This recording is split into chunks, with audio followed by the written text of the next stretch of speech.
Hi, நம்ம போலி ட்ரெயிலரை பற்றி பார்க்க போகிறோம். ஏதோ ஃபேக்ட்ரி மாதிரி தெரியுது. அதில் நிறைய பேர் கன்னெல்லாம் வச்சுட்டு இருக்காங்க. ஏதோ கெட்ட தொழில் பண்ணுறாங்களா இல்லை பயங்கரமான டீம்னு நினைக்கிறேன். அதை ஒரு தனியாளாக எப்படி எதிர்த்து நிற்கிறாங்க அப்படிங்கிற மாதிரியான கான்செப்டை நினைக்கிறேன். படத்தில் ஒரு சீனில் நடந்து வருவார் ரஜினிகாந்த். அது நல்லா இருந்துச்சு. அது எப்படி இருந்துச்சுன்னா, வெயிலில்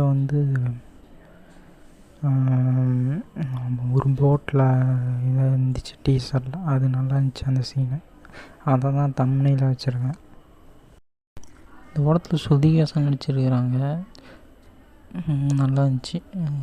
மற்ற படத்தில் ரொம்ப வெள்ளையாக இருப்பாங்க. இந்த படத்தில் கொஞ்சம் கருப்பாக இருக்கிற மாதிரி காட்டியிருக்காங்க. ஃபைட்டு, பாம்பு அடிக்கிற சீனு, கன் ஷூட்டு இதெல்லாம் பயங்கரமாக காட்டியிருக்காங்க. நிறையா ஃபைட் சீன் இருக்குன்னு நினைக்கிறேன். அவர் கையில் ஒரு காப்பு கட்டியிருக்காரு. ஸ்டைலாக இருந்துச்சு.